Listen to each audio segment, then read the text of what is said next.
Now you are worshipping today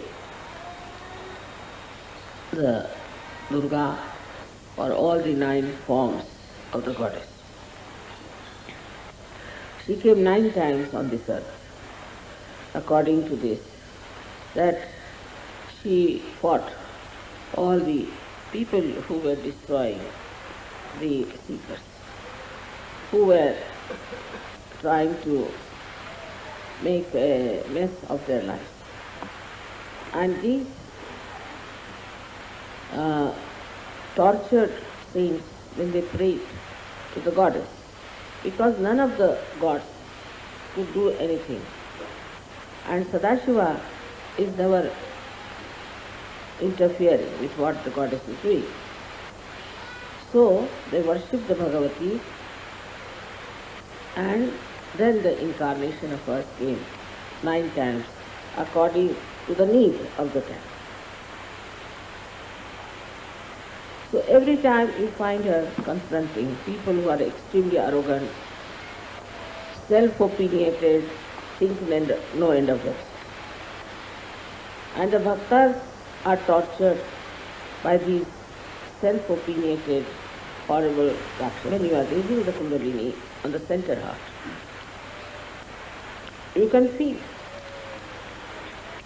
that on the center heart, if there is a catch, you have to take name of the Jagadamba.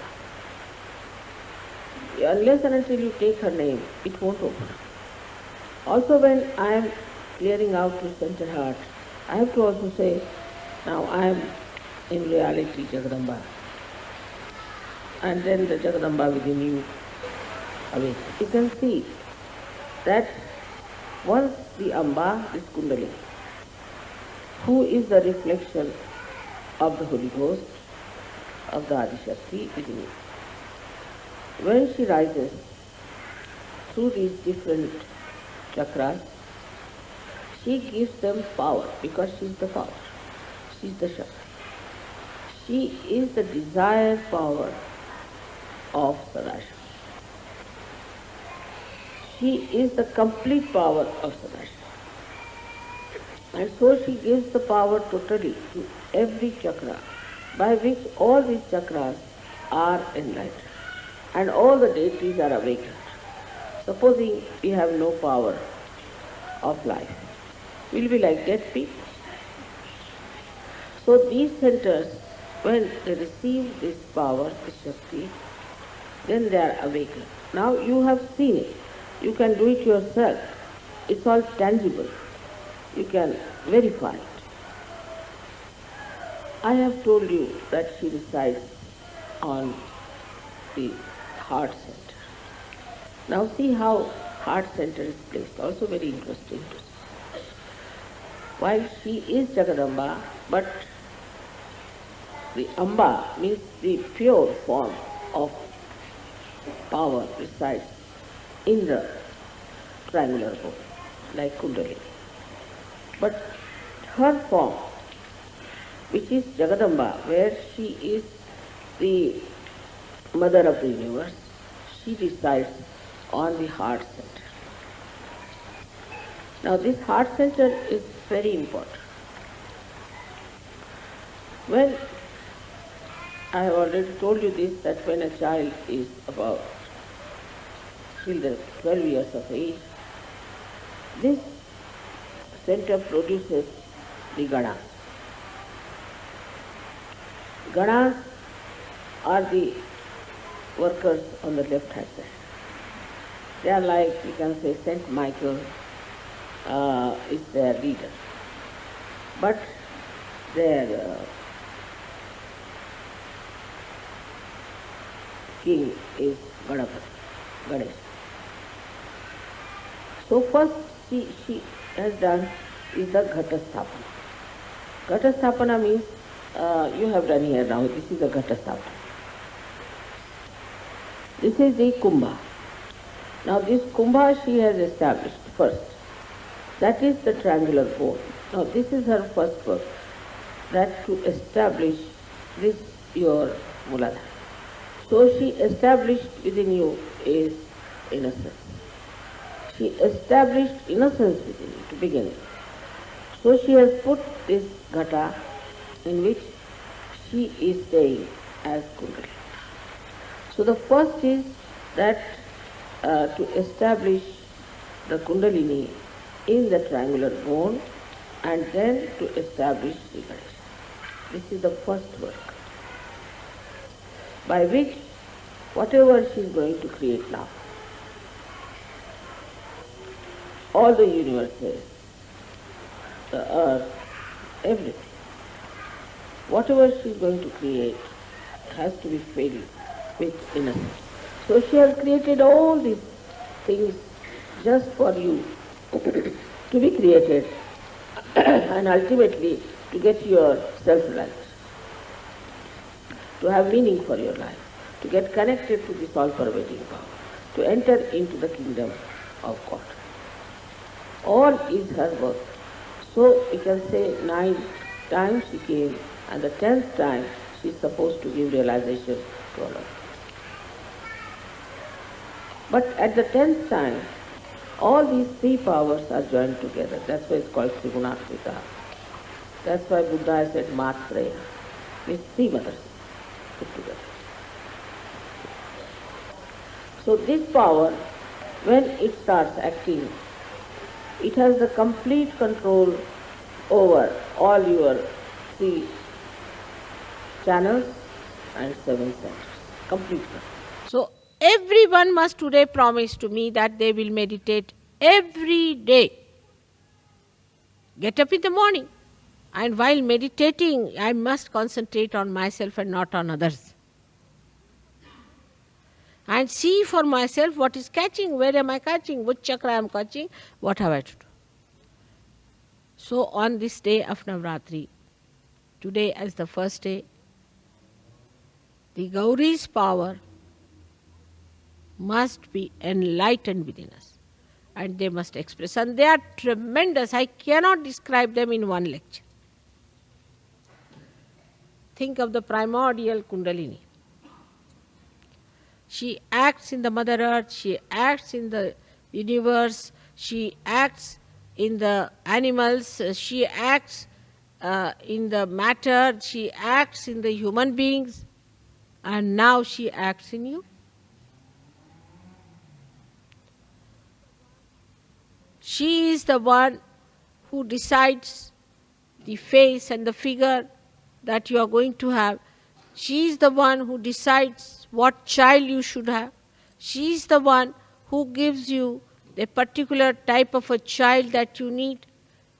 She is the one who has got you all these beautiful children. She is the one who has given you these sparkling faces and sparkling eyes. All this she has done for you. But what about the power that you have within yourself? How much have you manifested that? The primordial is working very hard, no doubt. But what about you, the individuals who have got their own Kundalini awakened? How far you have opened her out? And what is Kundalini is a simple thing, as you know, is the true desire. So true desire to perfect yourself, to grow yourself, if it is really true desire, nothing else is important. The most important desire is to grow. And for whose advantage? Is the advantage of yours, and in your advantage only the advantage of the whole world rests. Sahajogis today represent the growth of this universe, the growth of the human race. But I can tell you this much, next year, those who do not meditate every day, he will not be here anymore. Take it from me. It's a fact. Every day you must meditate. Discipline yourself. Now you have come to a new perspective. You have come to a new vision. Now, when you see that vision, when you know the vision, you cannot just stand there. Get into it.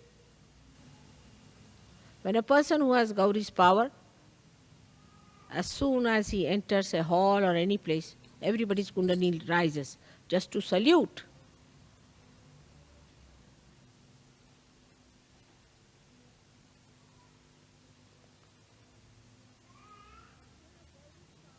When you have Gauri's power, then you stand out because you have that innocent, lustless, greedless, beautiful, sparkling eyes.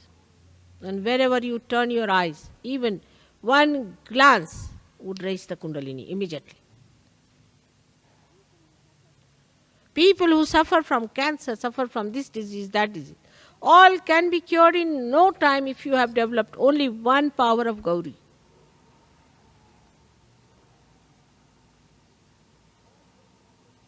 All your problems can be solved. Negativity will go away. And you will become like a lotus. Beautiful, fragrant. Today, let us, with full confidence in ourselves and in our ascent, let us, with full intensity, attend this puja and in our hearts decide that I am going to discipline myself.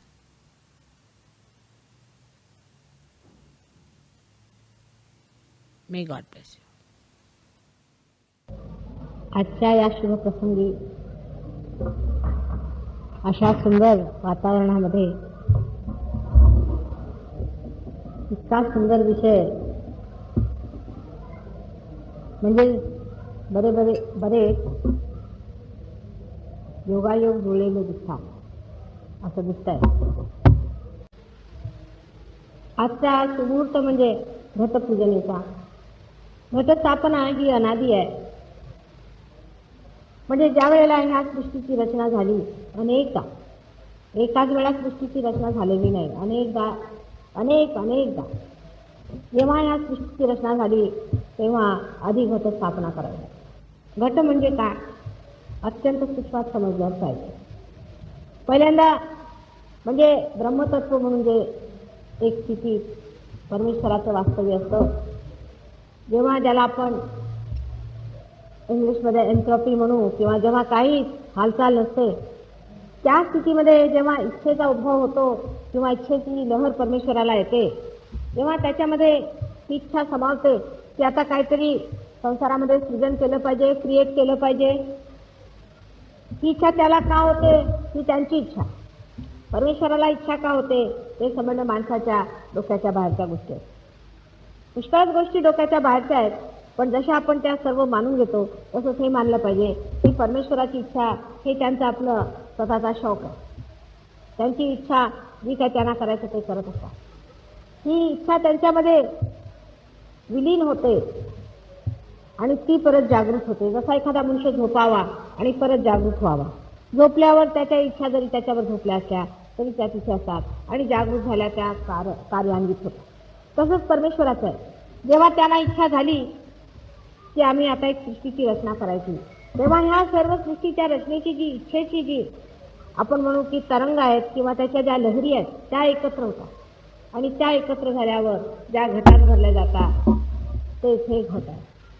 म्हणजे परमेश्वराची जी इच्छाशक्ती आहे, स्वतः परमेश्वर जर वेगळा केला आणि त्याची इच्छाशक्ती जर वेगळी केली, जर आपण तसं समजू शकलो तर आपलंही असतं. आपण आणि आपली इच्छाशक्ती यात फरक आहे.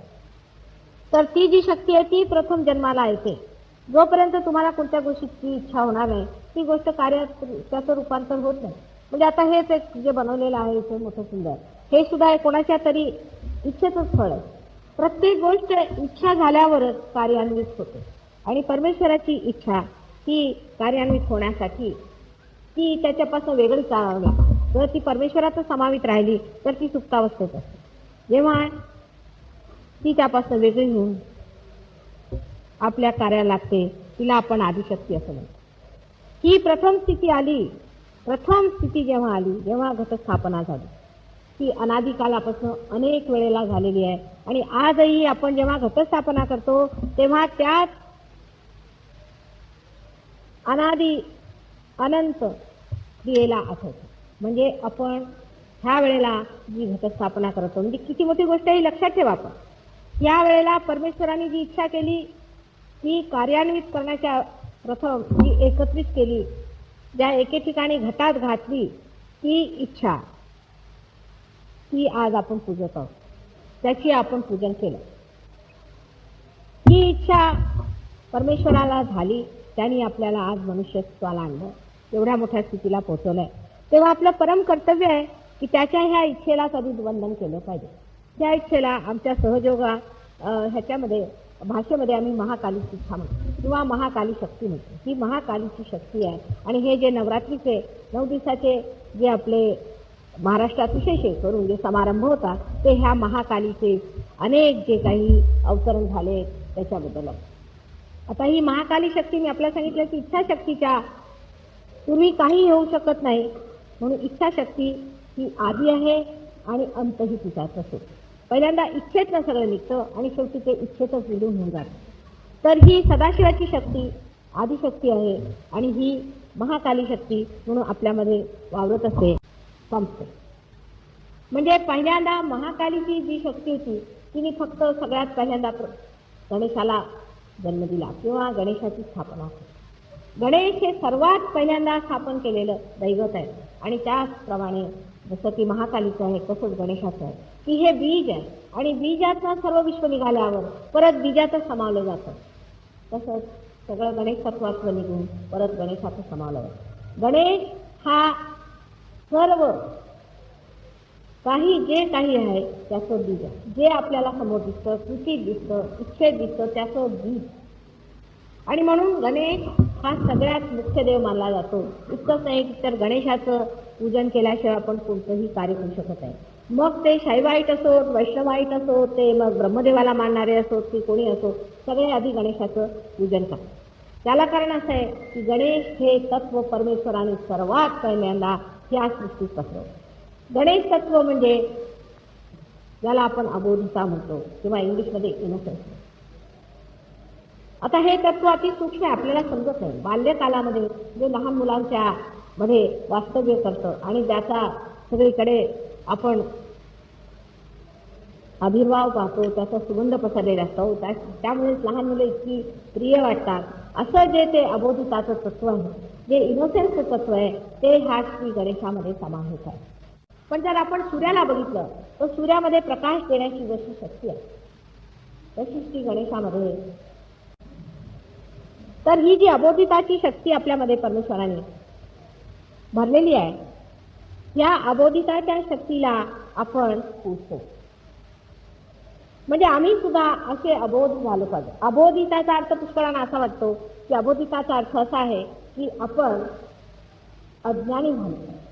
अबोध शब्दामध्ये अर्थ असा असतो की जे इनोसेन्स किंवा जो भोळेपणा एखाद्या लहान मुलात असतो, तो भोळेपणा आपल्यामध्ये आला पाहिजे. तो म्हणजे गौरीचा पुत्र आहे आणि गौरी म्हणजेच आपल्यामध्ये प्रादुर्भाव करणारी ही जी कुंडलिनी शक्ती आहे ती गौरी शक्ती. म्हणजे आज गौरी पूजन आहे आणि आज गणेश पूजन आहे, म्हणजे केवढा मोठा दिवस आहे आपण लक्षात घेतलं पाहिजे. आपल्यामधलं जे गणेश तत्व आहे ते गौरीला सांगतं की हा मनुष्य ठीक आहे किंवा नाही. म्हणजे त्याच्यामध्ये व्यवस्था किती सुंदर केलेली आहे ती बघा. की 2 वरून ज्या नाड्या येत आहेत, इडा आणि पिंगला 2 नाड्या. इडा आणि पिंगला 2 नाड्या आपल्यामध्ये आहेत, पैकी एक महाकाली आणि एक महासरस्वतीच्या 2 नाड्या आहेत. ह्या महाकालीतच महासरस्वती निघालेली आहे, म्हणजे ती क्रियाशक्ती आहे. पहिली इच्छाशक्ती आहे आणि दुसरी क्रियाशक्ती. या दोन्ही शक्तीतनं जे काही आपण या जन्मात केलेलं आहे, पूर्वजन्मात केलेलं आहे, जे काय आपलं सुकृत आहे आणि जे आपलं दुष्कृत आहे, सगळ्याचा पाढा तिकडे बसून लहानशी आपल्यामध्ये जे गणेश देव आहेत ते घेतात. तुम्हाला समजतं की हे चुकलेलं आहे, हे पाप आहे, हे केलं नाही पाहिजे, हे पुण्य आहे, हे केलं पाहिजे. आणि पाप पुण्याचा निवाडा करण्यापेक्षा पाप पुण्याचा संबंध रोखाठोका हा श्री गणेश आपल्यात बसून करतो. प्रत्येक मानवामध्ये श्री गणेशाचं स्थान आहे आणि ते प्रॉस्टेट ग्लँडच्या जवळ असून त्याला आम्ही मूलाधार चक्र असं म्हणतो. मूलाधार चक्र, कारण मूलाधार जर हा त्रिकोणा असतील, आपण जर मूलाधार म्हटलं, जिथे कुंडलिनी बसलेली आहे, तिथे कुंडलिनी आई बसलेली आहे, तर तिच्या खाली त्रिकोणाकार अस्तीच्या खाली श्री गणेश आरामात जाऊन तिथे तिच्या रक्षा म्हणण्यापेक्षा तिच्या लज्जेचं रक्षण करत असतात. आता आपल्याला तर माहितीच आहे की गणेशाची स्थापना गौरीनी कशी केली. तिचं लग्न झालं होतं पण अजून पतीशी भेट झालेली नव्हती. त्यावेळेला ती आंघोळीला गेली होती आणि आपल्या अंगातला मळ काढून, आता बघा हातामध्ये जर संबंध व्हायब्रेशन्स आहेत आणि सगळ्या बॉडीला जर व्हायब्रेशन्स असते म्हणजे ह्या चैतन्य लहरी असते आणि चैतन्य वाहत असलं तर ते जर तुम्ही मळात घेतलं तर त्या मळालाही येतं. त्या मळाचा तिने गणपती केला आणि तो आपल्या बाहेरच्या म्हणजे आपल्या नहाणीच्या बाहेरच्या बाजूला. आता बघा नहाणीच्या बाहेर ठेवला, समोरच्या बाजूला नाही ठेवला, कारण नहाणीत सगळी घाण वाहत असते. आपल्याकडे पुष्कळांना माहिती असेल की आपण नहाणीतलं पाणी जेव्हा वाहतं तर त्याच्यावर पुष्कळ आळवीची पानं किंवा कमळाची फुलं सुद्धा लोक लावतात आणि तिथे चांगली लागतात. आश्चर्याची गोष्ट की जिथे फार डबकं असेल तिथेच कमळाची फुलं लागतात आणि हे त्याचंच उदाहरण हे गणेशाचं आहे की इतकी घाण जिथे आहे त्या ठिकाणी सर्वात घाणीचा जो प्रदेश आहे घरातला त्या घाणीवरती हे कमळ लागलेलं आहे आणि तो आपल्या सुगंधाने संबंध ती जी घाण आहे त्या सर्व घाणीला सुगंधित करत आहे. आणि ही जी त्याची जी ही शक्ती आहे ती शक्ती आपल्या आयुष्यात सुद्धा फार मदत करते की आपल्यामध्ये आसपास जी काही घाण दिसते ती ह्या गणेश तत्वामुळे सुरक्षित आहे. आता हे जे गणेश तत्व आहे ह्यानी कुंडलिनीला म्हणजे गौरीला आधी पूजन करावं लागतं. म्हणजे तुमच्या गणेश तत्वाने आधी तुम्हाला आपल्या कुंडलिनीला पूजन करावं. म्हणजे काय, आपल्यामध्ये अबोधीचा आणायला पाहिजे. ज्या वेळेला कुंडलिनीचं जागरण होतं आपल्याला आश्चर्य वाटेल की ह्याचे संबंध हे जे गणेश तत्व आहे तर ह्यानी आपलं जे ज्या वेळेला कुंडलिनीचं जागरण होतं त्यावेळेला गणेश तत्वाचा संबंध शरीराला कसं पुष्कळांना इथे ज्यापैकी आपण सहयोगी बहुतेक लोकांना ज्या वेळेला कुंडलिनीचं जागरण होतं तेव्हा सुगंध येतो. कारण गणेश तत्व हे पृथ्वी तत्वाचं बनवलेलं आहे. पृथ्वी तत्वाचं म्हणजे एकदा म्हटलं की पृथ्वी तत्वाचं बनवलं आहे किंवा पृथ्वीलाच गणेश तत्वाचं बनवलं आहे ते बरोबर पडेल. त्या महागणेशातनं पृथ्वी बनवलेली आहे आणि आपल्यामध्ये जो गणेश आहे तो सुद्धा पृथ्वी तत्वाचं बनवलेला आहे. आता पृथ्वी तत्वाला आपल्याला माहिती आहे की सगळे सुगंध पृथ्वीच येतात, सगळ्या फुलांचे सुगंध पृथ्वीच येतात. त्यामुळे कुंडलिनी जागरण होताना पुष्कळांना अनेक तऱ्हेचे सुगंध येतात. इतकंच नाही पण मला सांगतात माताजी तुमची आठवण आली म्हणजे अत्यंत सुगंध येतात आणि तुमच्या शरीरात नाही असे सुगंध येत असतात वगैरे लोक सांगतात. त्यामुळे पुष्कळांना कधी कधी गैरसमजूत होऊन जाते की माताजी फार एक्सपेन्सिव्ह सेंट लागतात वगैरे. पण तसं नाही की जर तुमच्यामध्ये गणेश तत्व जागृत असलं तर आतून सुगंध हा येत असतो. तर तऱ्हेचे सुगंध माणसाच्या अंगात येत असतात. पण काही आपल्याला माहिती असतील असे एक जगामध्ये साधू संत त्यांना ते साधू संत म्हणतात आणि त्यांना सुगंध चालत नाही. ते स्वतःला परमेश्वर म्हणतात त्यांना सुगंध चालत नाही. आपल्याकडे व्यवस्थित लिहिलेलं आहे की म्हणजे जर कोणत्याही देवाचं वर्णन वाचलं विशेषतः गणेशाचं तर तो सुगंधप्रिय आहे. इतकंच नव्हे तो कुसुमप्रिय आहे, तो कमलप्रिय आहे. मग जर अशी गोष्ट आहे आणि विष्णूच्या वर्णनात सुद्धा लिहिलेलं आहे, देवीच्या वर्णनात लिहिलेलं आहे. त्याचा अर्थ असा आहे की ज्या लोकांना सुगंध प्रिय नाही आणि ज्यांना सुगंध चालत नाही त्यांच्यात काहीतरी दोष आहे. ते परमेश्वराच्या विरोधात आहे. परमेश्वर शक्ती ती नाही हे अगदी हमखास. ज्या माणसाला सुगंध अगदीच चालत नाही त्याच्यात काहीतरी परमेश्वराच्या विरोधात बसलेलं आहे हे नक्कीच आहे. कारण सुगंध हे पृथ्वी तत्वातलं महान तत्व आहे आणि ज्याला आता योग भाषेमध्ये त्याला अनेक नावं आहेत पण ते सांगून काही उपयोगाचं नाही कारण त्यांनी आणखीन आपल्याला विचारी. पण सांगायचं म्हणजे असं की जी काही पंचमहातत्व आहेत त्यांच्या आधी जे त्यांचे प्राणतत्व आहेत त्या प्राणतत्वातला आपण म्हणू की आद्य म्हणजे सुगंध आहे आणि त्यानेच आपली पृथ्वी झालेली आहे. तेव्हा त्या प्राणतत्वाला घडवून त्या प्राणतत्वातला घडवलेला हा श्री गणेश. तेव्हा श्री गणेशाची पूजन करताना पहिल्यांदा आपल्याला आपण सुगंधित केलं पाहिजे. म्हणजे काय की आपलं जीवन हे अतिसूक्ष्मातून सुगंधित झालं पाहिजे. बाह्यता नाही. वरून तुम्ही जितका मनुष्य दुष्ट असेल वाईट असेल तितकाच तो दुर्गंधी आहे. आमच्या सहयोगाच्या दृष्टीने असाच मनुष्य दुर्गंधी आहे. वरून जरी त्याच्यातनं सुगंध येत असला तरी तो मनुष्य काही सुगंध असा असला पाहिजे की मनुष्याला आकर्षण वाटलं पाहिजे. एखाद्या माणसाजवळ जाऊन आपण उभे राहिलो आणि जर आपल्याला त्या माणसाबद्दल सुप्रसन्न वाटलं आणि पावित्र्य वाटलं तर तो मनुष्य खरा सुगंधित आहे. नाहीतर असा मनुष्य की ज्याच्यातनं संबंध लालसा आणखी ज्याच्यातनं संबंध घाणेड्या प्रवृत्त्या नुसत्या बाहेर वाहत आहेत अशा माणसाजवळ जाऊन जर आपण उभं राहिलो तर अशा माणसाला बघून काही काही लोकांना बरंही वाटत असेल, असं नाही की नाही वाटत असेल, ह्या तर प्रवृत्तीवर अवलंबून आहे, पण ते काही गणेश तत्वातलं नाही. गणेश तत्वाचा मनुष्य हा अत्यंत सात्विक असतो, पण तरी सुद्धा त्या माणसामध्ये एक तरी इतकं